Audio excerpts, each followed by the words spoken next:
পৌরাণিক হায়ড্রার গল্পটি আসলে কেবলমাত্র একটি রাক্ষস বধের কাহিনী নয়, এটি মানুষের জীবন সংগ্রামের এক গভীর রূপক। হেরাক্লিস যখন হায়ড্রার একটি মাথা কাটতেন, তখন সেই ক্ষত স্থান থেকে আরও দুটি মাথা গজিয়ে উঠত। অর্থাৎ আঘাতই ছিল তার শক্তির উৎস। হেরাক্লিস তখন বুঝেছিলেন কেবল শক্তি দিয়ে নয়, বুদ্ধি এবং কৌশল ছাড়া এই রাক্ষসকে পরাজিত করা অসম্ভব। এই হায়ড্রা আসলে আমাদের জীবনের বাধাগুলোর প্রতিচ্ছবি। বাধা কি সত্যি দুর্বল করে নাকি শক্তিশালী করে? বৈজ্ঞানিক দৃষ্টিভঙ্গিতে একটি গুরুত্বপূর্ণ ধারণা আছে, যাকে বলা হয় অ্যান্টি ফ্রাজিলিটি। নাসিম নিকোলাস তালেব এই তত্ত্বে বলেছেন, কিছু ব্যবস্থা বা মানুষ আঘাতে ভেঙে পড়ে না, বরং আঘাত থেকে শক্তি সঞ্চয় করে।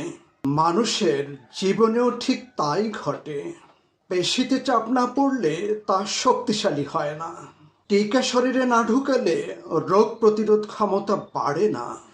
আগুনে না পুড়লে সোনা খাঁটি হয় না। বাধা তাই সবসময় শত্রু নয়, বাধা অনেক সময় প্রশিক্ষক হয়। হায়ড্রার মতো হয়ে উঠুন। হায়ড্রার শক্তি ছিল তার অভিযোজন ক্ষমতা। সে জানত আঘাত এলে ভেঙে পড়তে নেই, বরং নতুনভাবে ফিরে আসতে হয়। জীবনেও তাই। অপমান এলে আত্মসম্মান নয়, দক্ষতা বাড়ান। ব্যর্থতা এলে হতাশা নয়, বিশ্লেষণ করুন। বাধা এলে থেমে যাওয়া নয়, গতি বদলান। হায়ড্রা কখনো হারেনি শক্তির অভাবে, হেরেছিল কৌশলের কাছে।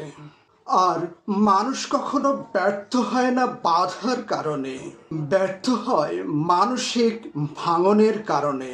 আপনি যদি প্রতিটি আঘাতে আরো দৃঢ় হয়ে ফিরতে পারেন, যদি প্রতিটি বাধাকে নিজের রূপান্তরের হাতিয়ার বানাতে পারেন, তবে একদিন আপনার নামই হয়ে উঠবে সেই হায়ড্রা, যাকে আঘাত করা যায় কিন্তু পরাজিত করা যায় না।